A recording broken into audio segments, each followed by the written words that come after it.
नमस्कार, आप देख रहे हैं पंजाब केसरी का विशेष कार्यक्रम बात पते की और मैं हूं आपके साथ कोमल पवार। गाजियाबाद के लोनी इलाके में अशोक विहार कॉलोनी के एक छोटे से स्टूडियो में सलीम वास्तिक, जिन्हें सलीम अहमद के नाम से भी जाना जाता था, वो सोफे पर आराम कर रहे थे। दो युवक हेलमेट पहने मोटरसाइकिल पर बिना नंबर प्लेट के आए। वो सीधे अंदर घुसे और चाकुओं से ताबड़तोड़ वार करने लगे।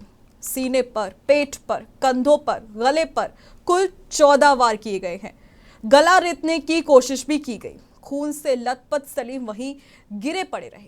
सीसीटीवी फुटेज में पूरा जो मामला था ये दर्ज हुआ। पूरा हमला किस तरह से उन लोगों ने किया वो भी दर्ज हो गया और हमलावर भाग निकले थे, लेकिन बाद में पुलिस की तफ्तीश के साथ उनका एनकाउंटर भी किया गया। अब यहाँ पर ये कोई साधारण आपराधिक वारदात नहीं थी, बल्कि ये एक एक्स मुस्लिम के लिए पूरा षड्यंत्र रचा गया था। एक एक्स मुस्लिम यूट्यूबर पर धार्मिक कट्टरपंथियों का एक सुनियोजित हमला था, जो इस्लाम की आलोचना करने की कीमत चुकाने की कहानी बयान करता है। अब आपको यहाँ पर बता दें कि सलीम वास्तिक कौन थे, जो पहले इस्लाम में ही थे, पहले मुसलमान थे, फिर उसके बाद उन्होंने एक्स मुस्लिम बने। वो मौलवी से एक्स मुस्लिम तक का जो सफ़र था वो भी आपको बता देते हैं। सलीम वास्तिक हरियाणा के पानीपत जिले के खेलन गांव के रहने वाले थे। वो पहले एक धार्मिक व्यक्ति हुआ करते थे। वो एक पहले मौलवी हुआ करते थे, हाफिज हुआ करते थे। वक्फ बोर्ड द्वारा उनकी तैनाती की गई थी और वो 10 साल तक मज़ार की देखभाल करते रहे। झाड़ फूक, फातिहा पढ़ना और लोगों को दीनी सलाह देना, यही वो काम पहले करते थे और यही उनकी रोज़मर्रा की ज़िंदगी का काम होता था। लेकिन उनकी ज़िंदगी का सबसे काला अध्याय या अंधेरा अध्याय हलाला था। जी हाँ, मीडिया रिपोर्ट्स में कहा जाता है कि एक्स मुस्लिम जब बने सलीम, तो सबसे बड़ा कारण जो था उनका हलाला ही था। इस्लाम में तलाक की प्रथा के बाद 3 तलाक हो जाने पर महिला को अपने पूर्व पति से दोबारा निकाह करने के लिए हलाला कराना पड़ता है, यानी दूसरे पुरुष से शादी करनी होती है और एक रात उसके साथ बितानी होती है, फिर तलाक लेकर वापस पहले पति से निकाह करना, इसी को हलाला कहा गया है। और मीडिया रिपोर्ट्स में भी यही कुछ जो जानकारी है वो सामने आई है। यहाँ पर सलीम ने खुद 2 बार पैसे लेकर ये काम किया है और हर बार उन्हें इस काम को करने के पैसे मिलते थे। हर बार उन्होंने ये 2 बार ये काम किया है और 11-11 हज़ार रुपये उनको हलाला करने के मिले हैं। इसके अलावा 2 तलाकशुदा महिलाओं के साथ उन्होंने ये रस्म भी अदा की। लेकिन इस प्रक्रिया में जो कुछ हुआ उसने उनके अंदर एक गहरी उथल पुथल मचा दी। अब यहाँ पर जो उनके दोस्त हैं, समीर हैं, उनके बारे में भी बात कर लेते हैं। वो भी अब एक एक्स मुस्लिम बन चुके हैं। वो बताते हैं कि हलाला ही था जिसने सलीम भाई को इस्लाम का आलोचक बनाया था और मौलवी और हाफिज इस मौके को पूरी तरह से भुनाते हैं और वो पैसे लेकर फिजिकल संबंध बनाते हैं और महिलाओं का शोषण भी करते हैं। इसीलिए ये घटना सलीम के मन में सवाल पैदा करने लगी। उन्होंने कुरान और हदीस का जो ट्रांसलेशन था उसे ट्रांसलेशन के साथ पढ़ना शुरू किया। मौलवियों की सलाह हमेशा यही होती थी कि बिना समझे पढ़ो, मतलब मत जानो। लेकिन सलीम ने समझने की इसको कोशिश की और जैसे जैसे वो उन्हें पढ़ते गए, जैसे जैसे आयतों और हदीसों का मतलब खुला, उनके सामने इस्लाम की कई शिक्षाएं जो थी उसमें सवालों में तब्दील हो गई। महिलाओं की स्थिति, गुलामी प्रथा, जिहाद के नियम, पैगंबर की जिंदगी से जुड़े विवादास्पद पहलू, जिस तरह से अब मीडिया रिपोर्ट्स में अब ये सामने आ रहा है। और एक मीडिया के साथ बातचीत में भी जो समीर है उन्होंने बातचीत की है और उन्होंने पूरी तरीके से जो सलीम है उनके एक्स मुस्लिम बनने का जो सफ़र था वो पूरी तरह से बयान किया है। और इसी को बयान करते हुए उन्होंने ये भी चेतावनी दे दी है कि शायद अगला टारगेट वही हो सकते हैं। अब आपको यहाँ पर बता दें, उनके दोस्त द्वारा काफ़ी सारी जो चीज़ें हैं वो खुलकर कही गई हैं और आप स्क्रीन पर भी देख सकते हैं उनकी जो दोस्त की तस्वीर है वो भी लगातार सामने आ रही है। तो यहाँ पर लगभग 12 साल पहले सलीम ने इस्लाम छोड़ दिया था। वो खुद को एक्स मुस्लिम जो थे वो घोषित कर चुके थे और नाम भी बदलकर सलीम वास्तिक रख लिया था।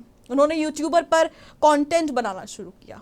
पैगंबर मोहम्मद साहब, कुरान की आयतें, हलाला, 3 तलाक, जिहाद और इस तरह के विषय पर वो खुलकर चर्चा करते रहे और इसी तरह से उनका जो चैनल था वो भी पॉपुलर हुआ, लोकप्रिय होने लगा, क्योंकि वो बेबाकी से बोलते थे। हालांकि उनका ये बेबाकी से बोलना कई बार उनको महंगा भी पड़ा है, कई बार उनको चेतावनियाँ मिली है, कई बार उन्हें धमकी दी गई है, लेकिन फिर भी वो नहीं रुके और जिसने भी इस्लाम में कुरीतियाँ थी या उनके हिसाब से जो चीज़ें ठीक नहीं थी वो उस पर लगातार बोलते रहे। और जो वो बेबाकी से बोलते थे वही कई मुसलमानों को नागवार गुजरता था। और समीर की कहानी एक और एक्स मुस्लिम का जो सफ़र था वो भी मैं आपको इसमें बता दें। वो सलीम के करीबी दोस्त हैं समीर, जो अब इसी राह पर हैं, इसलिए शायद उन्होंने जो एक मीडिया के साथ बातचीत के दौरान कहा है कि अगला निशाना वो भी हो सकते हैं, तो इसमें कोई दो राय नहीं है। जिस तरह से इन्होंने सलीम के बारे में जिक्र किया है वो अपनी भी कहानी तभी बयां करते हैं। अब हम भी आपको बता देते हैं कि समीर कौन है। यहाँ पर समीर पहले तबलीगी जमात से प्रभावित थे, उन्होंने साफ कबूला है इस बात को। उन्होंने अपने परिवार को बुर्का पहनाया, टीवी मोबाइल उनका बंद करवा दिया, लेकिन साल 2014 से उन्होंने इस्लाम की जो गहन पढ़ाई थी वो शुरू की।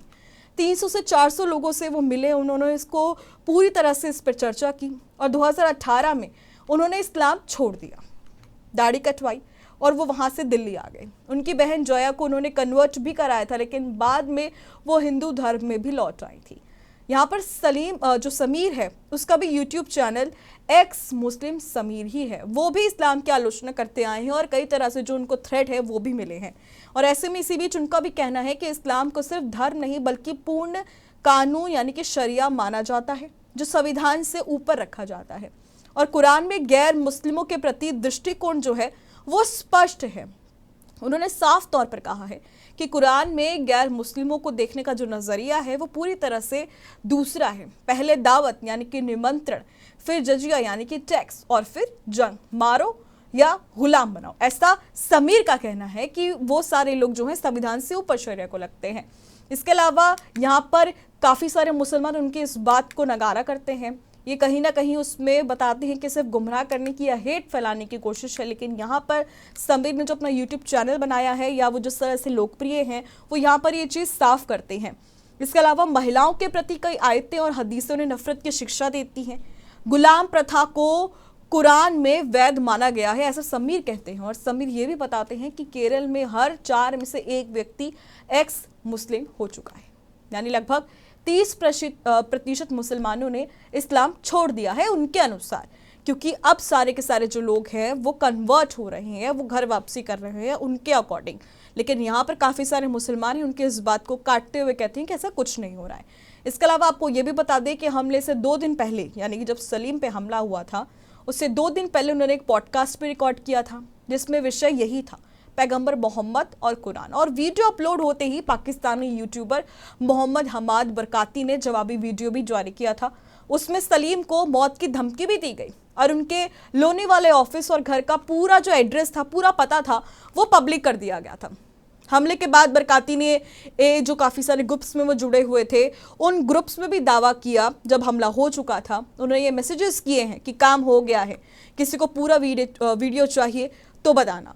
तो इस तरह से जो डॉट कनेक्टेड है, इस तरह से जो लिंक कनेक्टेड थे वो हुए। इसके अलावा वो कहते हैं कि 2 जो ग्रुप हैं वो भी इसमें सक्रिय हैं, मुस्लिम आर्मी ऑफिशियल्स मेहंदी और अल सैयद आर्मी। ये ग्रुप एक्स मुस्लिमों की सुपारी लेने का काम करता है। समीर का जो नाम है वो भी इन ग्रुप्स में शेयर किया गया है, क्योंकि उनके मुताबिक जो भी वो इस्लाम के लिए कहते हैं वो कहीं ना कहीं जो उनके विशेष समुदाय के लोग हैं वो उनको मानने से इनकार करते हैं। और ऐसा समीर का एक कबूलनामा है कि अब उनका भी नाम इन ग्रुप्स में शेयर किया गया है। उन्हें रुड़की में 10 लाख रुपए का जो है उनके ऊपर नाम भी घोषित किया गया है। इसके अलावा पाकिस्तान से भी धमकियाँ मिल रही हैं। समीर ने जो ऑडियो है वो भी काफ़ी सारी बाद में शेयर किया है सोशल मीडिया पे और उन्होंने इस बात को कबूला है कि उन्हें भी सलीम की तरह निशाना बनाया जा रहा है। लेकिन यहाँ पर यह बात भी कहीं ना कहीं सोचनी है कि भारत में एक्स मुस्लिम कम्युनिटी अब धीरे धीरे बढ़ रही है, खासकर युवाओं में। सोशल मीडिया, कुरान हदीस की ऑनलाइन पढ़ाई और ट्रांसलेशन की उपलब्धता ने कई लोगों को सोचने पर मजबूर किया है, लेकिन आलोचना करने वालों को धमकी, हमला या हत्या का सामना करना पड़ रहा है। समीर पूछते हैं कि क्या आलोचना पर जो हिंसा है, क्या यही सही जवाब है? क्या इस्लाम में सहिष्णुता का जवाब नहीं है? क्या इस्लाम में सहिष्णुता ही नहीं है? अगर कोई हिंदू या अन्य धर्म की आलोचना करता है तो क्या वैसा ही होता है? लेकिन यहाँ पर मैं आपको ये भी बता दूँ, सलीम का इस्लाम से हटने का सबसे बड़ा केंद्र ही यही था, हलाला प्रथा। विवाद का केंद्र उनके मन में सबसे पहले इसी को लेकर आया। यहाँ पर आपको बता दें, हलाला इस्लाम की एक ऐसी प्रथा है जो सोशल मीडिया के माध्यम से और समीर के माध्यम से वो बताते हैं कि जिसे आधुनिक समय में बहुत से जो लोग हैं वो अमानवीय मानते हैं। 3 तलाक के बाद महिला को पवित्र बनाने के नाम पर दूसरे पुरुष से संबंध बनाने की जो मजबूरी है वो यहाँ पर समीर बताते हैं। यहाँ पर कई जो लोग हैं और जो समीर हैं वो ये साफ तौर पर कहते हैं कि कई मौलवियों ने इन्हें व्यवसाय बना लिया है। सलीम ने खुद इसका अनुभव किया और यही उनके मोहभंग का कारण भी बना है और आज भी भारत में कई जगह ये प्रथा चुपचाप चल रही है। सुप्रीम कोर्ट ने 3 तलाक पर रोक लगाई है, लेकिन हलाला पर अभी भी लगातार बहस जारी है। फ्री स्पीच वर्सेस धार्मिक संवेदनशीलता, यहाँ पर जो ये बहस है ये लगातार चली हुई आ रही है और इसी को लेकर भी है काफ़ी सारे जो विवाद है वो भी अक्सर ही उठते आए हैं। ऐसे में ये मामला बड़े सवाल उठाता है कि क्या किसी धर्म की आलोचना करना अपराध है? क्या सोशल मीडिया पर अपने विचार बेबाकी से रखने की सज़ा मौत होनी चाहिए? क्या एक्स मुस्लिमों को अपनी कहानी बताने का अधिकार भी नहीं है? और क्या पुलिस और प्रशासन ऐसे मामलों में क्यों अफसर जो अन्य वजह है वो बता देते हैं? तो यहाँ पर ये कहानी सिर्फ सलीम की नहीं है, ये उन हजारों लोगों की है जो कुरान हदीस पढ़कर सवाल करते हैं और फिर खतरे में पड़ जाते हैं। मीडिया से बात करते हुए उन्होंने ये भी कहा है कि शायद उनके इस खुलासे के बाद शायद उनकी जान भी खतरे में पड़ सकती है, लेकिन इस पूरे मुद्दे में कितनी सच्चाई है इसकी पुलिस लगातार जांच कर रही है। क्या जो सलीम पर हमला हुआ था उनके कौन से ऐसे कृत्य रहे जिसको लेकर जो 2 लोग थे उन पर हमला किया गया? हालांकि जो उनके विवाद थे, जो उनके बयान थे, काफ़ी विवादास्पद रहे हैं हर तरह से देखा जाए तो। और यहाँ पर जब अब उनके जो दोस्त हैं समीर, उन्होंने भी इस तरह को लेके उनके लिए उनके पक्ष में ही भी बयान दिए हैं कि जो इस्लाम को पढ़ लेता है, समझ लेता है, वो सवाल करने लगता है और जो सवाल करेगा फिर उसका जो अंजाम है, जो जिस तरह से एक्स मुस्लिम सलीम वास्तिक का हुआ ठीक उसी प्रकार से उनका भी होगा। लेकिन इस पूरे मामले की जो तफ्तीश है वो लगातार जारी है। ऐसे में आपका क्या कुछ कहना है हमें वीडियो में ज़रूर बताएं। फिलहाल अभी के लिए सिर्फ इतना ही, लेकिन देश और दुनिया की तमाम खबरों के लिए आप देखते रहे पंजाब केसरी। नमस्कार।